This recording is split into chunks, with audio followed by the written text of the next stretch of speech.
When a political party calls a press conference to announce that its leader has no challengers, it is not making an announcement. It is sending a warning. Christopher Mutsvangwa stood before cameras in Harare yesterday and told Zimbabwe that Emmerson Mnangagwa is unchallenged inside Zanu PF. That ambition must respond with humility. That the sideshows must stop, and every person in Zimbabwe who has been following this story knows exactly who was sitting in that room, reading every single word. For weeks, this channel has been walking you through the most consequential political battle Zimbabwe has seen in years. CAB3, the 2030 agenda. Chiwenga's toxic warning, Mbalekwa's expulsion, Togarepi's admission that the bill is not a done deal. Court challenges from two different directions. A civic activist with papers powerful enough to force every arm of government into simultaneous litigation. All of it building toward one fundamental question. Who is really in control of Zimbabwe right now? Yesterday, Zanu PF tried to answer that question.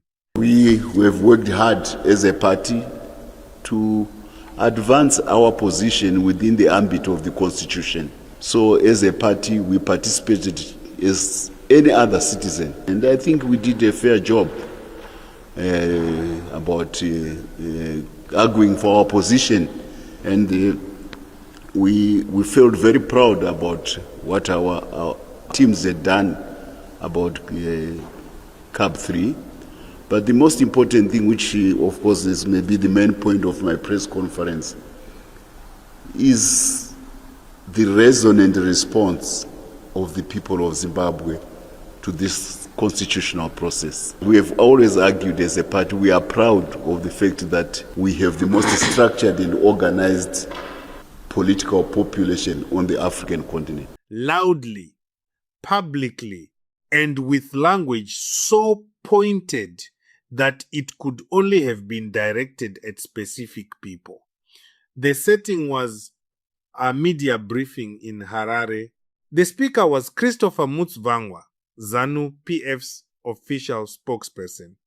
A man whose job is to say what the party once said in the most publicly consumable form available. A man who does not hold press conferences to discuss things the party considers settled and uncontroversial. When Mutsvangwa calls a briefing, something needs to be addressed. And what needed to be addressed yesterday was the growing, visible, undeniable reality that Zanu PF is not the unified monolith it has been presenting to the world during the CAB3 process. His message had three distinct layers, and each layer deserves to be examined carefully. Layer 1, Mnangagwa is unchallenged. Mutsvangwa said there is overwhelming support for the president across all party structures. That the current situation within the party leaves no room for contestation against the president. That ambition, while legitimate, must respond with humility to the reality that Mnangagwa is firmly in place. Now, in a genuinely unchallenged political environment, you do not need to say that out loud. When a president is truly, completely, unquestionably without rivals, the party does not convene a media briefing to announce it. The absence of challenge speaks for itself. The confidence is demonstrated through silence, not proclamation. The fact that Mutsvangwa felt it necessary to stand before cameras and declare Mnangagwa unchallenged tells you that someone inside Zanu PF has been behaving in a way that suggests a challenge might be coming, or is already underway in the quiet, unmeasurable ways that Zanu PF internal politics always operates. You do not want the ocean to stop making waves if the sea is already calm. Layer 2. Ambition must be humble. This is the most targeted language in the entire briefing. And it was delivered not in English but in Shona, a deliberate choice that tells you this message was not primarily for international consumption. Mamwe maside shows ayadai akingosiwa toregera munu arikudiwa nevanu amboenda pamberi nebasa. Translation: some of these side shows should just be left alone. Let the person loved by the people go ahead and do their work. Side shows. That word is a calculated insult wrapped in casual language. Calling someone's political activity a sideshow is not a neutral observation. It is a dismissal, a diminishment, a public declaration that whatever is happening, whatever positioning, whatever signaling, whatever whispered opposition is not serious, is not legitimate, is not a real threat. But here is the political irony. You do not dismiss sideshows at a press conference unless the sideshow is big enough to worry you. Small, irrelevant sideshows get ignored. They get no airtime. They get no official response. They simply disappear because nobody pays attention to them. Zanu PF just gave this particular sideshow a press conference. And every Zimbabwean following this story knows which direction that Shona instruction was pointed. Layer 3. The party will not interfere with constitutional processes. Mutsvangwa said, Zanu PF will not interfere with parliament, the judiciary, or the executive in their processing of CAB 3.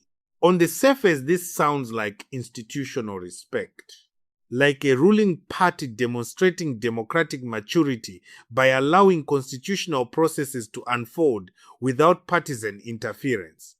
But place it next to Ziambi's announcement that there will be no secret ballot, next to the disciplinary committee that expelled Mbalekwa in a predetermined process, next to the mobilized provincial structures, next to the pressure being applied to MPs whose votes will be visible to the party machinery watching from the gallery, and the claim of non-interference becomes complicated.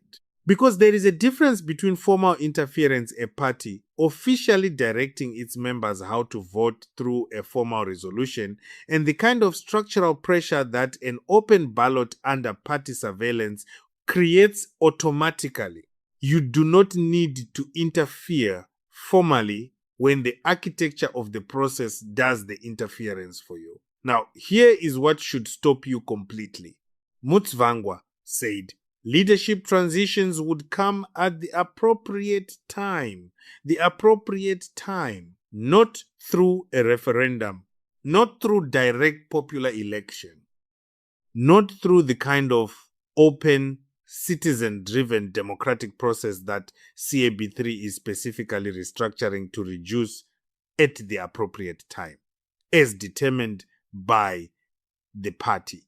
The same party that just declared its current leader unchallenged. The same party whose disciplinary machinery expelled the president's nephew for opposing the 2030 extension agenda. This is the hidden architecture of Zimbabwe's succession plan being described in plain language. Mnangagwa is unchallenged now. He will continue until the appropriate time.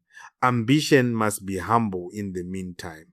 And when the transition does come, it will come through a parliamentary process rather than a direct popular vote managed, controlled, choreographed by the same institution that is currently calling its own leaders, challengers, sideshows. And if you have been paying attention to everything that has happened around CAB 3, you understand that this press conference is not separate from that bill. It is the political companion to it. CAB3 restructures the formal mechanics of succession. Yesterday's press conference restructures the informal political environment around it. Together, they are building a system where the next president of Zimbabwe is chosen not by the people standing in a queue with a ballot, but by the party deciding the appropriate time has come